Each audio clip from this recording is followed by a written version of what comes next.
Welcome to Lynn Cullen Live, talk radio without the static. Email your questions and comments to lynn@pghcitypaper.com. And now your host, Lynn Cullen.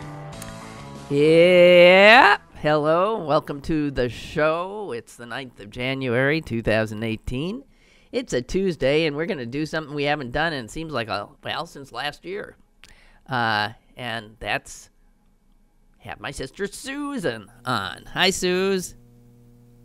Hi. Hi. Susan is now, I always like to geographically place you. Susan is now in the Pacific time zone, so it's pretty early for her. Did you walk the dog? Well, actually, I am trying to do so even as we speak. You're walking the dog? Well, not very successfully because it's raining. Well, and yeah. He wants to go out, but now he's refusing to walk. So the good news is I'm about to go back in the house. Okay. What about that song? There's a song, It Never Rains in Southern California. Guess that's not true. What about what? There's a song, It Never Rains in Southern California, doesn't it? In Southern California. Well, it's supposed to not rain in the desert, but... That's true, you're in the desert, too. But I guess into every it's life... It's actually sort of... Yeah. A little rain... It's glorious when it does. Must fall. Yeah. Yes, and everything turns, green, and it's nice. If we get a little more of it, we'll get another super bloom, and it would be very nice. Okay. What do we know from super blooms? Here we're ice skating. Well, I'll tell you. I'll tell you how socked in we are, though. It's very interesting because I just looked. From where I look out into the backyard here, I can see a full semicircle of mountains around me. Mm-hmm. This morning, I can't see anything. You wouldn't know there was a mountain there. Wow. So that's fog? I've never seen anything like that. Is that fog? It's low clouds, I guess. Well, and maybe some fog. I don't get it. It doesn't look foggy. Well, Very wait weird. a minute. Anyway, hi. Hi, enough already, but I mean, wait a minute. Isn't fog essentially a low cloud? Yeah, it is. But sometimes fog is created from the ground up. The cloud up. itself is created from the ground up. Right. From moisture, turning into evaporating. Whatever that is. Evaporating. Jeez. It's early. It's very early here. I know. Okay. Well, are you indoors now? And I am. Not attached to a dog? I am staring longingly at my coffee pot. I'm going to make some coffee. Okay. All right. Well, let's okay, go ahead. This up and... This is me avoiding you. Go ahead. I'm sorry. Okay. God. Okay. The story that I find most upsetting, so why not just start with upsetting? Because I just can't get it out of my head. The damage this is going to do to so many people's lives. And that is the wonderful empath we have in the White House, who's surrounded also by a bunch of white nationalists, kicking out 250,000 people who are in this country and have been here since the beginning of this century. So that's all. And who have children who are citizens here, and who have held jobs and contributed to our economy and been upright citizens and done everything they were asked to do. That's right. And at this point, certainly relied on the government over and over and over again. At a certain point, it would seem to me that a government is stopped from saying, okay, now we change your mind, go home, go back to where you have no connections, no anything, into a country that can't take care of you and that relies on those people being here and working. He's bringing down the economy of Honduras. Well, Of which is no, El Salvador tenuous to begin with. Well, Honduras. This is El well, Salvador specifically. But Susan, the reality is that, as you say, the economic impact, not just on the El Salvador, the economic impact on the United States of this is huge, and so much so that the Chamber of Commerce, who I don't think of as a lefty outfit, the Chamber of Commerce is against this because they know how much business and small businesses rely on the labor of these people. It is so disgusting. Think of somebody here since 2001. They have children now who are American citizens, who are teenagers, and now they are told, you get the hell out of here. You got 12 months to get your crap together and get the hell out of here. Meaning what? Leave? That means they have to separate themselves from their families and become essentially refugees, returning to a country that doesn't want them and that can't really deal with an influx of people like that, and a country which relies on these guys in the United States sending money back to their families in El Salvador. So this creates it's like so huge part. It's like 15% of their GNP. It's beyond belief. And let me just tell you who these people are. We are about to throw out 250,000 tax-paying members of our society. They have amongst them almost 200,000 American children. 200,000 American children. 88%, these are all stats, I'm getting them from the Times today. 88% of these El Salvadorans that have come here as part of this program are working. They have jobs. They participate in the labor force, which, by the way, is a much higher percentage than if you look at all Americans, only 63% of Americans are in the labor force. 88% of this demographic we're about to kick out of the country with their 200,000 children, Americans all. 1/4 of them have a mortgage. All of them pay taxes. Are we out of our minds? I mean, where this sort of meanness and racism and xenophobia trump, pun intended, trump our own economic interests. It's unbelievable. It's why the Chamber of Commerce is saying, what the hell are you doing? It's not like this was on anybody's radar screen. It's not like people are going, get rid of those people that have been here for 20 years. That's, they're identifying whole groups of people that nobody had any trouble with. Right. And you know what? That we're focusing on the Salvadorans now because they are the largest group that has been told to pack up and get the hell out.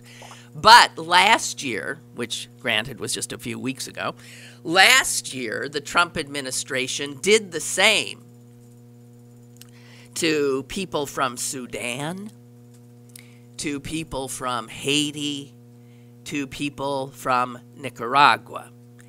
And first of all, what do they all have in common? They are not white.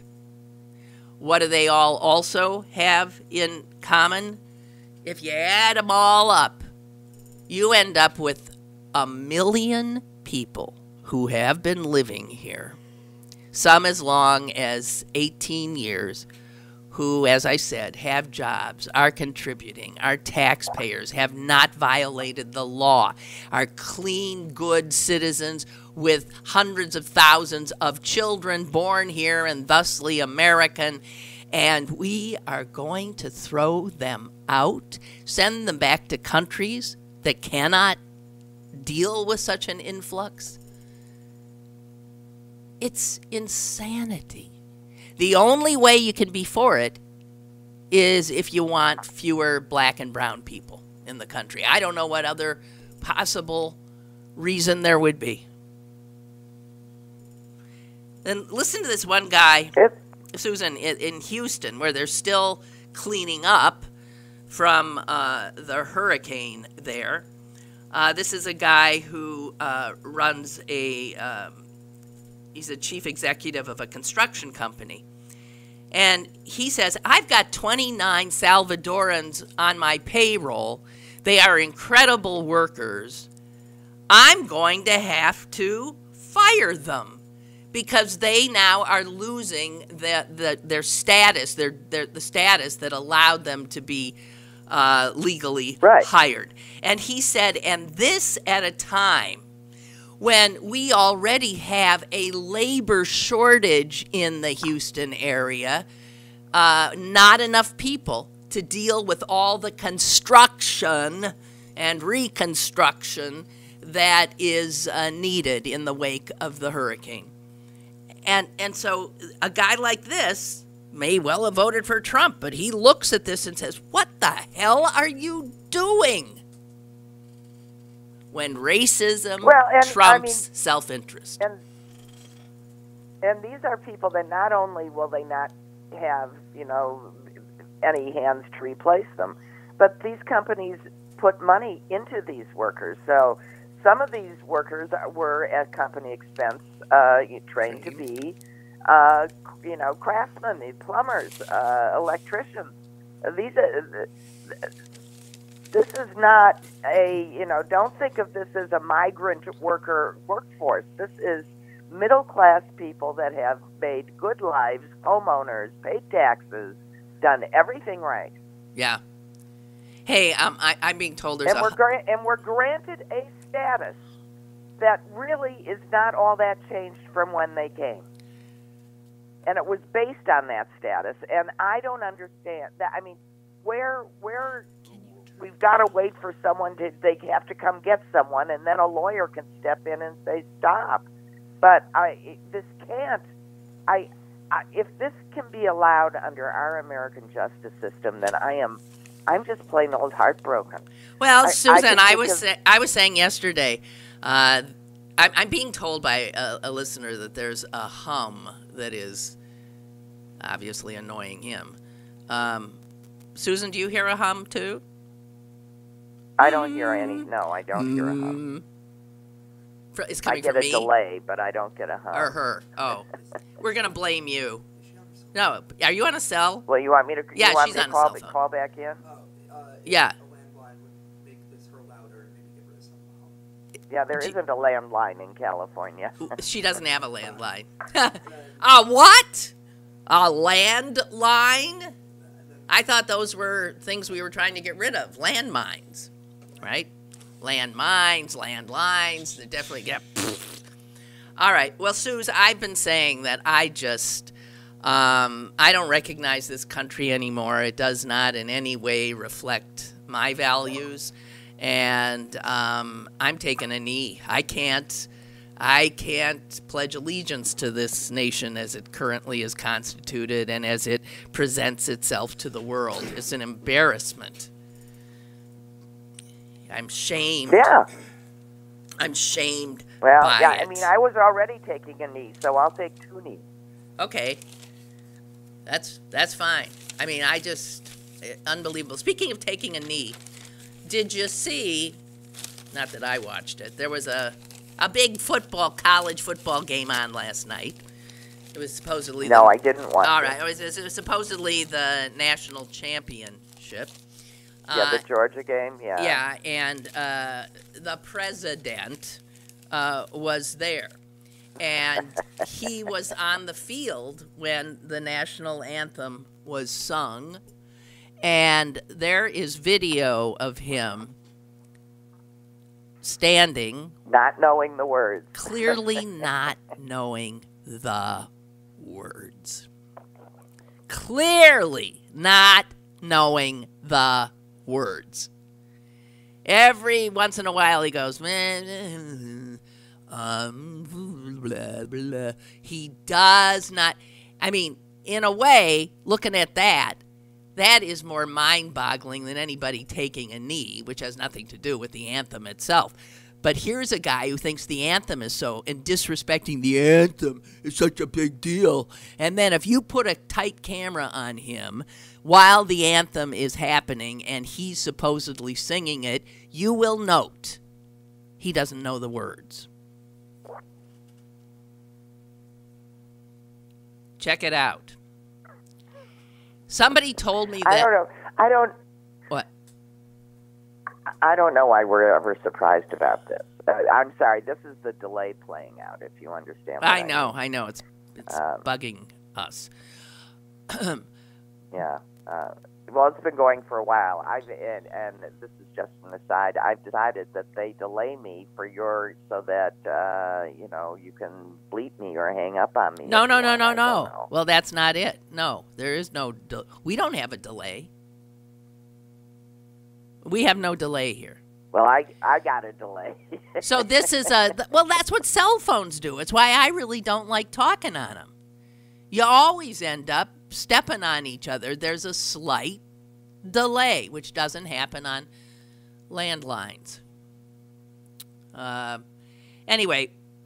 Okay. Anyway. So the idiot doesn't know. And I did see someone on Twitter said, and I didn't know this, but that performers know that if you forget the words to a song and you want to look like you're still singing, what you do is you say the word watermelon over and over again.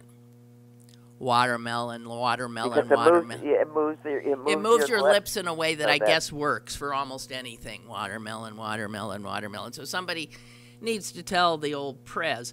I mean, I used to do this bit all the time if I couldn't think of anything to do for the news, is I'd go downtown and I'd stop people on the street and I'd say, sing the Star Spangled Banner for me.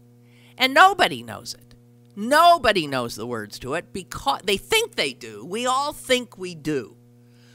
But you get help from the crowd. But we never sing it alone. And the minute you start trying to sing it alone, I'll tell you what you find out. You get mixed up. Because we're always prompted by the voices around us. And I could go, excuse me, I could stop 20, 30, 40 people. Some of them of course I know the words. And not find anyone who made it all the way through. I remember one day I was on Walnut Street in Shadyside doing it, and finally I had somebody who sang it all the way through, and it was like an 8-year-old little Asian American girl. That was it. Nobody else. And I mean, you could say, oh yeah, I can, but in the moment, you might not be able to. But that might just be, performance anxiety because Lynn Cullen's standing in front of you with a microphone. Well, that's true, too. But, I mean, if I were to try to do it now, I don't know. Shall I try? Oh, say, can you see by the dawn's I think I could early do light what so proudly we hailed. The reason you don't remember it is it doesn't make any sense to us. It just seems like sentence fragments. What so proudly we hailed at the twilight's last gleaming. And now I want to say, whose bright stars and bright stars? That's not right. Twilight's last gleaming. Okay? Help me.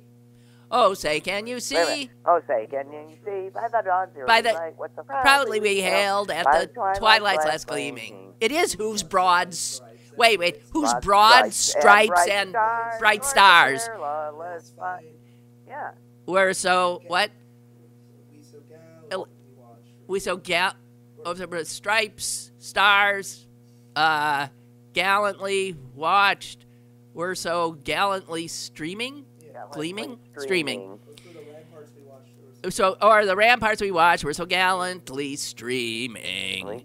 And the rockets red glare, the bombs bursting in air, gave proof through the night that our flag was still there. Oh, say does that Star Spangled Banner yet run in the hand of the brave? Okay, it's that beginning shit that people can't get through because they don't know from ramparts, they don't know from what the hell is that talking about. It is the crappiest song. Didn't you always sing the Home of the Braves when you were a little Yeah, girl? yeah, we did because in Milwaukee, if you Because were at we thought it was. I a never Braves understood game in why Milwaukee, we Braves. sang about Home of the Braves. Well, if you were there, of course that's what you'd say. Of course, then the Braves left. And maybe they do that in Atlanta now. maybe. In Maryland, everybody. Okay. So, total change of subject. Did you read the New York Times article today about children and lying and that it's the smarter kids that lie? I did see that. And I found it upsetting. Made me feel a whole lot better about my whole childhood. Yeah, because Susan was the liar in chief. I don't as I read it, I thought of you. I did.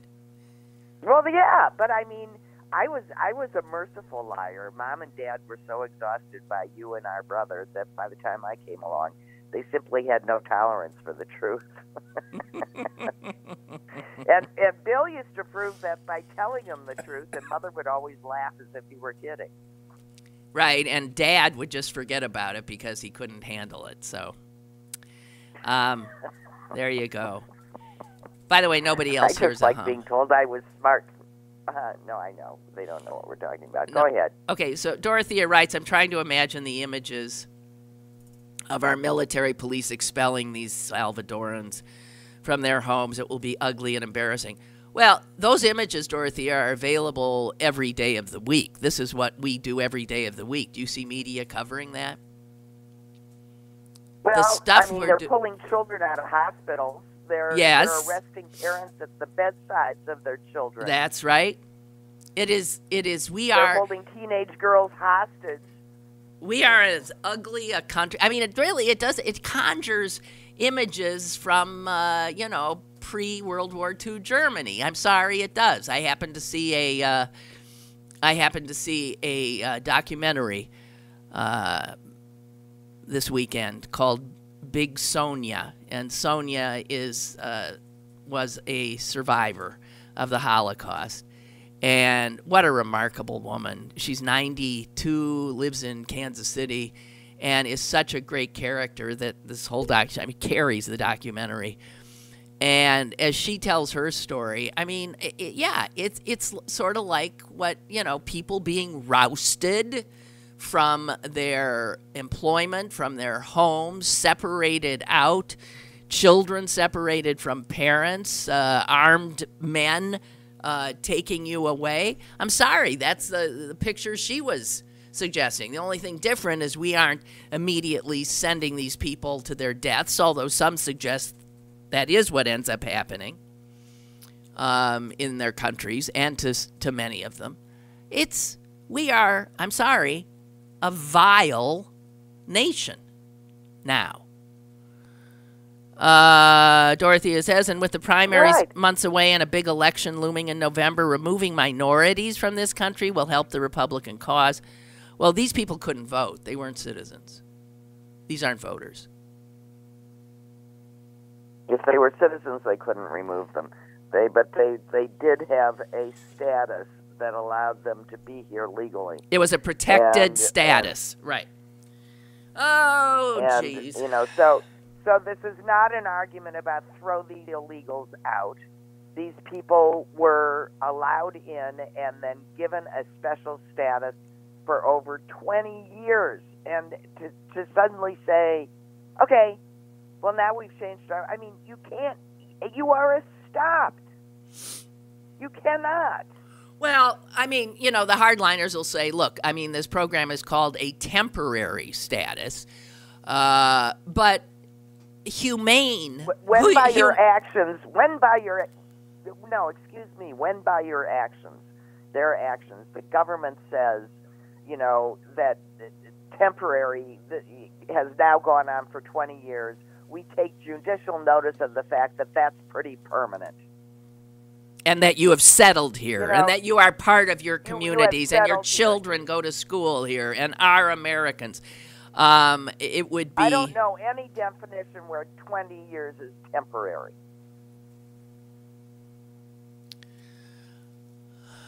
Well, so here we are. Now, the thing that can stop it is an act of Congress. Ha!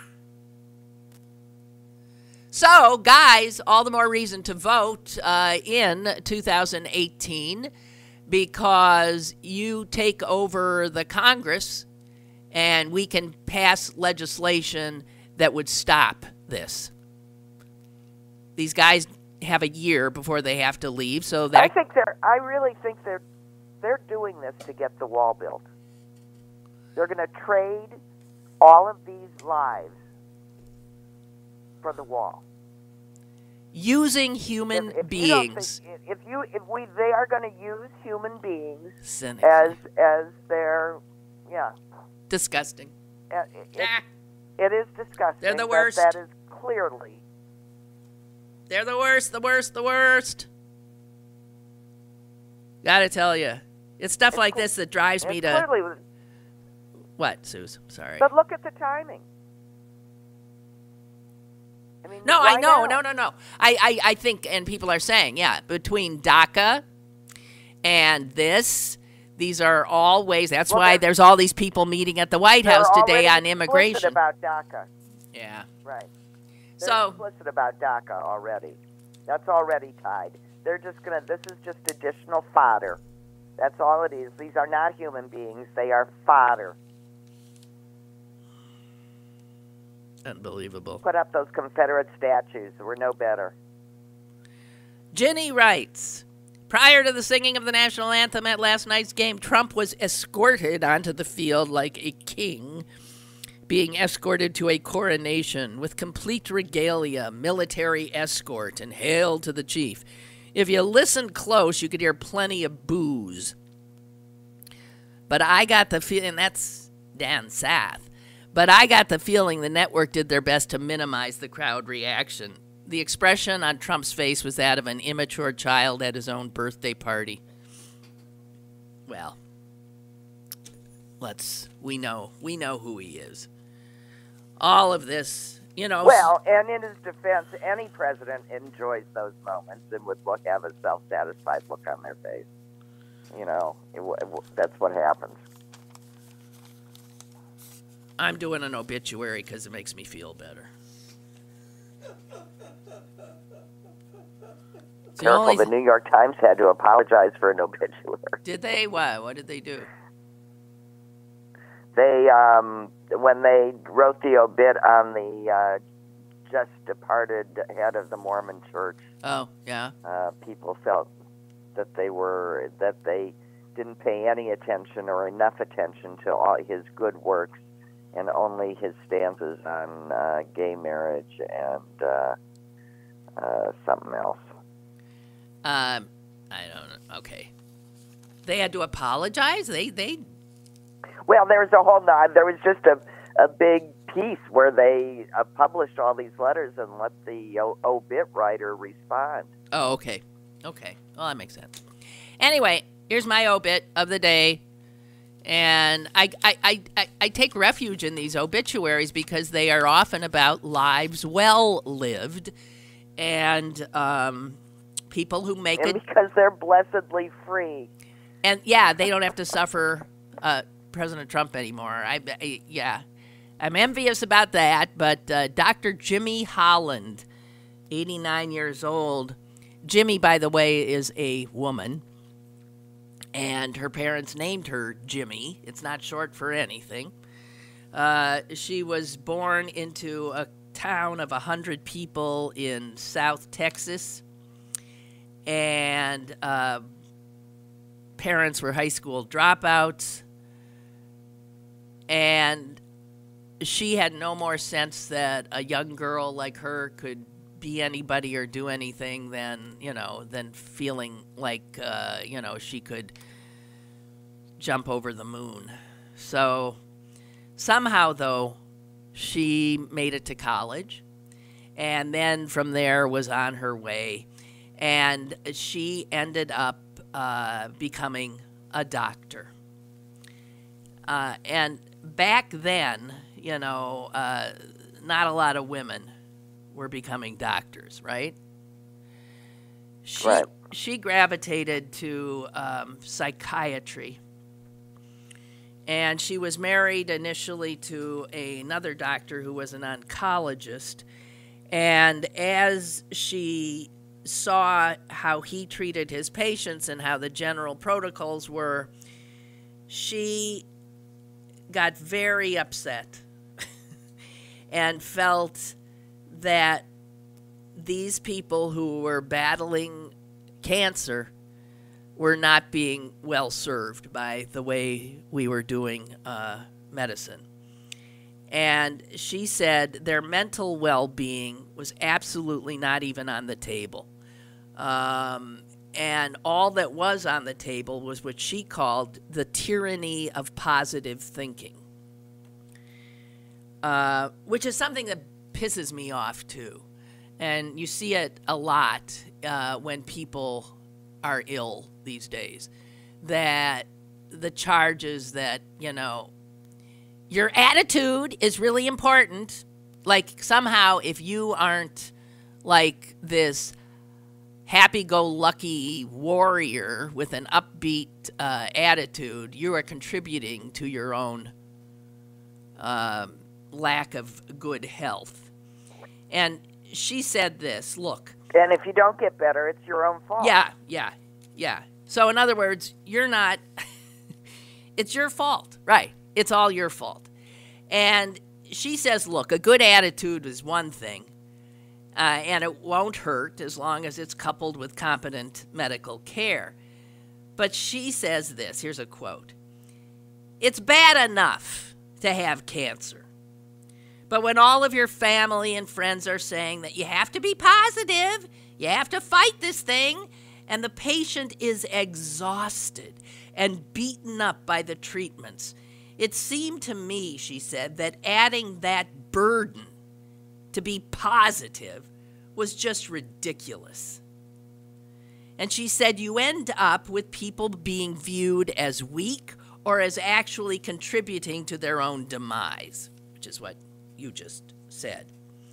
So she's the one who first started jumping all over oncologists to treat the emotional distress of patients, to check on their emotions, just as you check, if you take vital signs, don't just stop at blood pressure and pulse and temperature and pain, but check for emotional stress. And she was the one who first put this out there. She was the head of, I guess, psychiatry at Sloan Kettering eventually, and had a great impact on some oncologists as somebody who helped people who were struggling with cancer. The chairman of the psychiatry department at Sloan Kettering said that she was once-in-a-generation influencer. I never heard of her, but there she is, Dr. Jimmy Holland.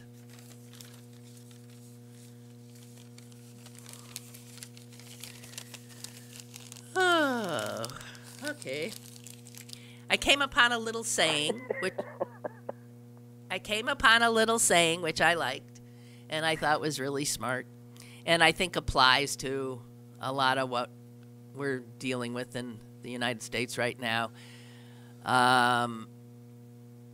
And it's a quote from H.L. Mencken, and he says, he's talking about how the truth is often disavowed and, shiny falsehoods are grabbed onto. And he says what ails the truth is that it is, well, uncomfortable often and dull often. And the human mind seeks something more amusing. Isn't that the truth? Don't give me the truth. That's boring. Let's come up with a conspiracy theory. Let's talk about Oprah for president. Let's not deal with reality, okay? Let's take something easy, shiny, and get into that. And this is what brought us Trump. That kind of thinking. The truth? Who wants the truth? It is what might just bring us Oprah. Well, I just want to say she's an extraordinary woman. She really is extraordinary woman. Oh, she absolutely multi-talented. She's a better businesswoman than he is a businessman. Yes, that's for sure. She's a self-made billionaire.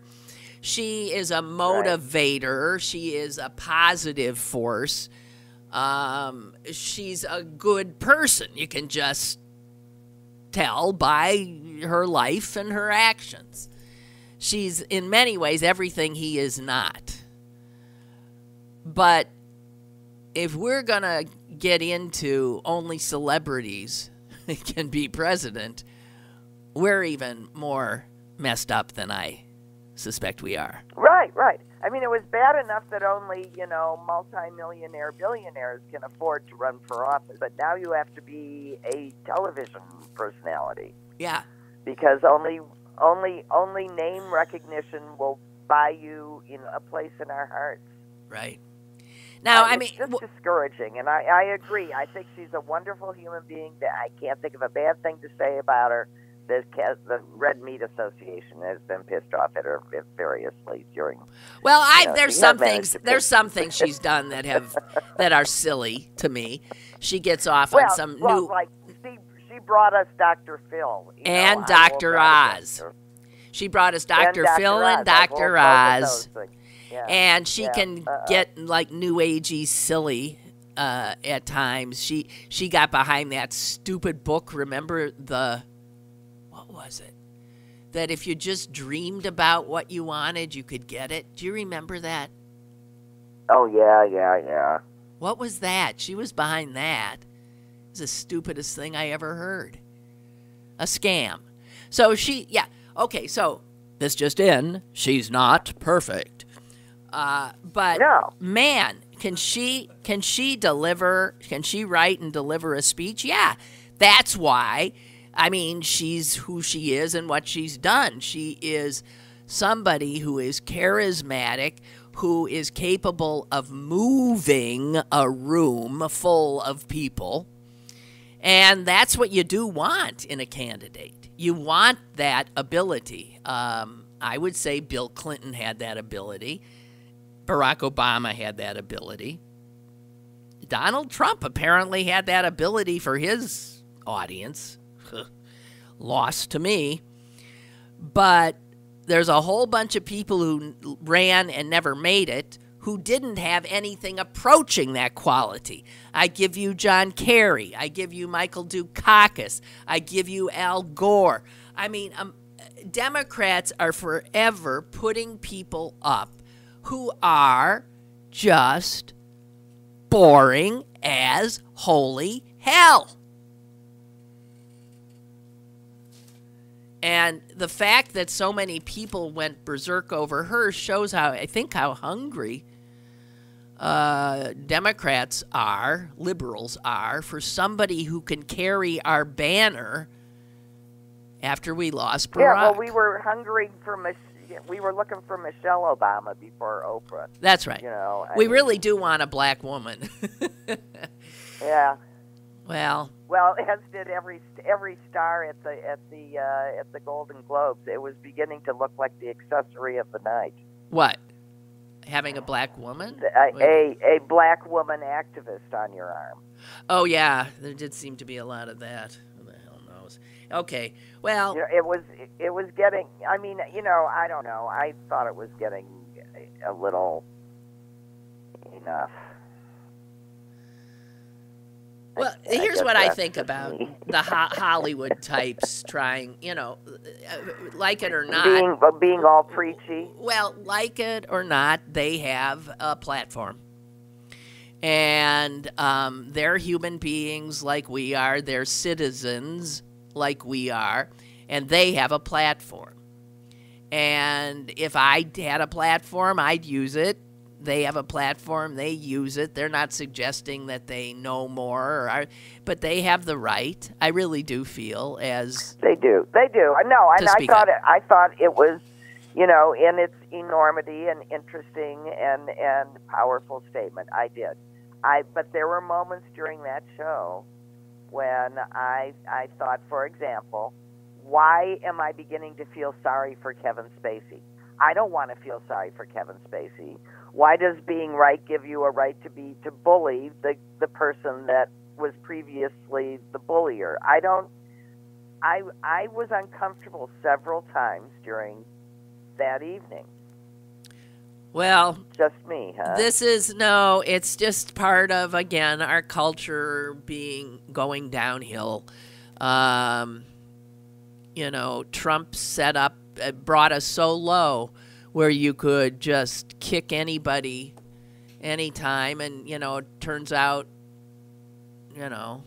we're no different. Yeah, but the last thing I want to feel is sorry for Kevin Spacey. Yeah. So, if you're getting me to that point, what you're trying to do is failing, and if surely one of the lessons is thou shalt not be a willing bystander, that you truly are complicit. So I don't want to be a complicit in being the bullier of the bullies, of the bulliers. Well, not disagreeing. I ain't disagreeing with you.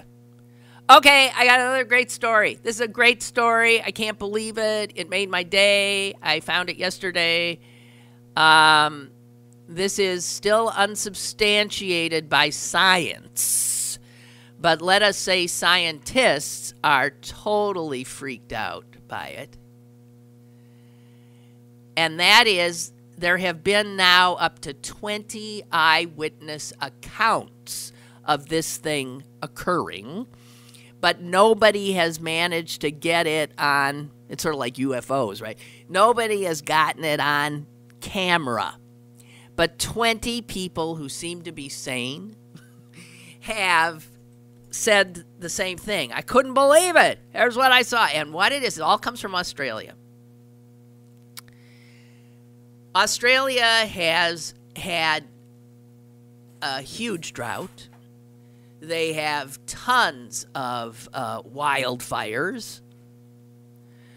What observers have seen is birds of prey, specifically kites. Did you know that's a bird? A kite? Kites, yeah, and falcons, I think. When there's a fire burning, they have seen the birds go in and snatch a burning twig or something, fly it over to a place that's not on fire and drop it. 20 people have reported this, and ornithologists are going nuts because they're saying, wait a minute, is it conceivable that these birds of prey are causing a fire?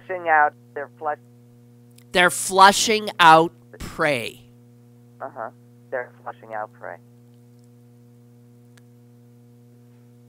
Is that not amazing? If that's true. Pretty amazing. So they're desperate. Pretty hard to fight a fire. Yeah, right. If the birds are working against you. Yeah. I wonder if this is just an Australian bird thing or if it's made its way over to the California birds, because they could cause a lot of trouble there, too. So, amazing. I mean, I think it made my day. Because anytime we see the capacity of nature and of the lower animals as we look down on them, to figure out, to be tool makers, essentially, because that's saying, oh, look at this. Let me take some of that and put it over there where I know there's a bunch of rabbits. Right? Amazing. That was my favorite story. And now I have nothing. Susan, there's a big, one of the big, bellwethery special elections after the ones we've seen in the South. And the latest being, of course, Roy Moore going down to a Democrat, is happening here, right outside of Pittsburgh, in a congressional... Break a leg, guys. Yeah, in a congressional district that was, well, first of all, made available because the Republican congressman who held the seat was found to have urged his mistress to get an abortion when... Oh, I remember that. You remember that one? Okay. Yeah. And this while he's a huge, anti-abortion... Yeah, right to lifer. Yeah, Right. So that is a congressional district. That is so normal. Yeah. I just can't tell you. Yeah. Well, he got drummed out real fast and told, you get out of here, resign. So he did. Set up a special election which will take place in March. And this is one of those extremely gerrymandered districts. If you were to see this district, it's absurd. It's absurd. It snakes around through little bits and pieces of just desperately trying to make a solid Republican district, which they did. Right, it circles a Republican house. Yeah. It used to be a Democratic district. As a matter of fact, the last Democrat who served in it, Doug Walgren, is somebody that I knew, and he actually gave me a lovely gift once, which I still have. When he was at the White House for something, he came upon that portrait. You would know it if you saw it. There's like it's a portrait of JFK sort of staring down. He's not looking at you. It's almost a view of his back and his side, and it's sort of this contemplative. It's a beautiful thing, and he took a picture of it and then mounted it and gave it to me. It's a beautiful, beautiful picture. But he was the last one. It was Rick Santorum who unseated him and then began his rise. But the Democrat, there's hope, even though the first polls out show this is a likely Republican win. That to flip this district would be amazing. And if they flipped the district, wow, it would presage huge change election in 2018. I don't know. The Democrats got a good candidate, I think. Young guy, a former U.S. attorney. I think a veteran as well. Yeah, veteran, all that. And he's got even a name that resonates in the area because he's got members of his family who have been in public office.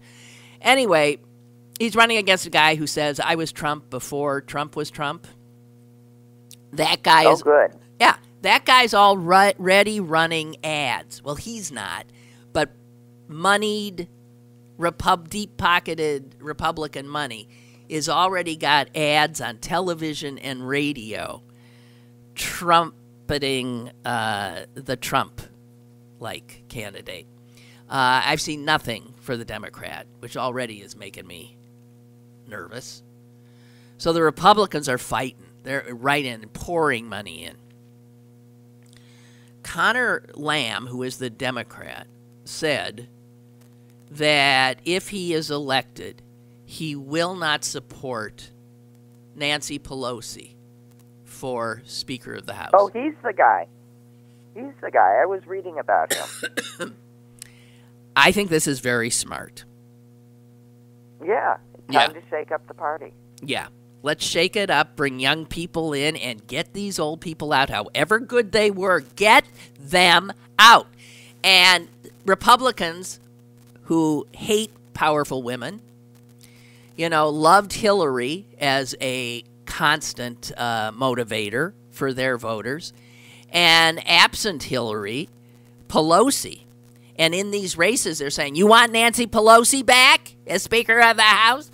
These guys, they want Pelosi. So just the fact that this Democrat has now come out and said, he's taken that away from the Republicans. They can't tie him to Pelosi. That's a smart move. Right. Yeah. So I'm hoping. And he doesn't, he doesn't actually even have to accomplish it. He's just, he just say it. And right. Also, the guy, you've seen those other commercials for the guy who wants to impeach Trump. I think his name is Steyer. He's a billionaire. Did you sign his petition? No. But he decided, and I think this is smarter, use his money. He's gonna fund. He's going to give money to Connor Lamb is who he's going to give money to, and other people like him. He's going to try. So at least the Republicans have so many sugar daddies and so much money to pollute the airwaves that we need our billionaires on the other side so that Connor Lamb has a chance. Because, of course, Susan, the Democratic, the DNC or whatever the group is that would be helping Connor Lamb, they aren't in yet. They've seeded the race. They aren't in yet. Yeah. No. They're saying, well, we're watching this. And I'm thinking, you know what? They're waiting to see this whether is, it's worth. I want them all out. I want the people who would say that, I want them out. You contest every race. Well, it takes money. They have to marshal their resources. That's their argument. Well, our argument is that every race, that we're all Democrats, and we all want every race to be hard fought, especially if there's a good candidate. Exactly. We got a good candidate here. Evaluate the candidate, not the race. Right. And I also saw that the Republicans, get this, they have already opened field offices for the Republican congressman, would be, in the district, in 2 places, and they are hiring, listen to this, 250 people to knock on every door in the district. Now, Democrats ain't going to hire people to knock on doors. They're going to rely on people like me and you. Well, you know what this reminds me of? When all of us who attended marches or were against Donald Trump were getting paid by George Soros, and that was like a joke. Well, now the people that previously knocked on doors were volunteers and actually for their man. Right. Really now are paid for by the equivalent of a George Soros on the Republican side. Right. Think of that. They're going to hire 250 mercenaries to knock on doors. That's how much money these assholes have. No, but you know what it is? It's also that precisely the way you introduced this subject, which was to say, if they could turn this, it would really... Well, exactly. I mean, if this sure thing race is even close, that persuades other voters down the line. There's just this whole group of people that like to run to the side of the ship that everybody else is running to, and the trick is to get those people to run to your side. And every race that is close or that you win creates more people that will go your way because they like to be on the winning side. Yeah. But Democrats have already lost a bunch of close ones. And that's not what we need. We don't need close. We need to win. No, we need to actually win. And we need to turn these Republican districts. I don't care if they're a Republican district. And I am telling my audience, you don't have to live in that district. I expect that a lot of people who want this to happen will put their energies, their bodies, their money, their knuckles, they'll door knock, they'll do it all. If we're gonna do it for free. Show them how it used to work. Yeah, exactly. And we're not going to expect to be paid to do it. Just do it. We've got to do it. And I don't know. Have you ever done that? Door knocked? I did once. Yeah. I found it terrifying, personally, because I'm just not real good at, I know this strikes people as strange, but I'm not good at sort of interacting with people I don't know. Or not. Yeah, the first time I did it was in 1970 when I was a student at Washington University, and it was the year that the ROTC buildings were burned down on campus, and school was ended early that year, and a bunch of us decided to use the opportunity when we would have previously been in finals to canvass neighborhoods and advance, one political thought or another and explain actions and blah, blah, blah, blah, blah. And it was absolutely terrifying. Although interesting, really interesting. Mm-hmm. Mm-hmm. Hey, by the way, I don't know if anybody, there's a, it's not there anymore. The Boondocks, remember that when it was a comic strip? It was about a black kid and their grandfather. I think it was just Boondocks, not the Boondocks. No, I think it is the Boondocks. Well, I'm looking at a thing and it says the Boondocks.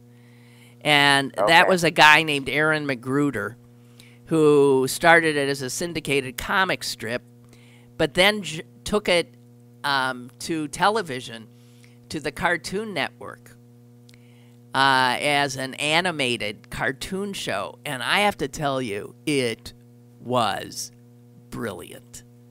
It was cringe-ifying a lot. He did with black characters what nobody else would have the nerve to do. But at one point, what does this say? In the show's final, he had an episode that won the Peabody Award. And it was about Martin Luther King coming back to life. And that he, in fact, he was not assassinated. And instead he had fallen into a coma. And in the episode, he wakes up in the year 2000. And he ends up fleeing the country and to live in Canada. Anyway, Al Sharpton went berserk. And he said the Cartoon Network must apologize and also commit to pulling episodes that desecrate black history and black historical figures. That episode won a Peabody Award. I mean, he did things that were, shocking and outrageous, but thought-provoking. And in the final frame of that Peabody Award-winning episode of the Boondocks, a newspaper headline dated November 8, 2020, shows Oprah Winfrey has just been elected president. Right. That was an episode from 2005, I think. And he had as the last frame, 2020, Oprah Winfrey wins the presidency. Amazing. That's one of those shows I never, ever would have known about or enjoyed if I didn't have a young boy in my house who said... Who made you watch all sorts of drivel. Actually, I think he turned me on to some of the greatest stuff on TV. The Cartoon Network had amazing shows, just as they still do. Like Futurama. Do you ever watch that? No, sorry. And the other thing before we leave, and we do have to leave, is there is a fitness chain that has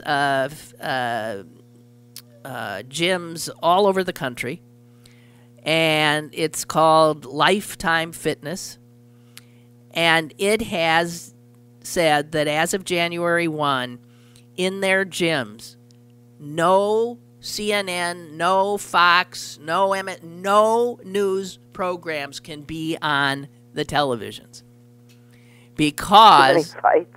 No, it's not fights. It's because they say that people who watch this stuff get angry, they get upset, and that what they're in the business of doing is helping people live a healthy lifestyle. And they say one of the ways we're going to do that is not allowing this upsetting crap to come into the experience of working out. So that's what they did. I think that's great. Well, good for them. Yeah. I think it's smart, and I think... I find it harder and harder. I think hospitals are next up. And in waiting rooms, in doctors' offices and hospitals, get that, and too often it's Fox, get it off. It does nothing but upset people. I'd rather have some ridiculous soap opera on. I'd rather, actually, they turn the goddamn thing off. Well, there. So you're just like, did we do it?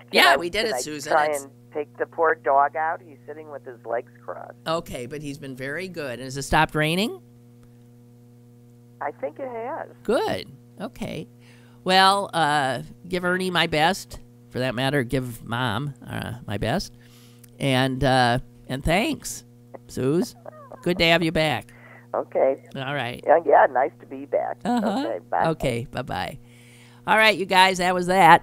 I'll see you again tomorrow.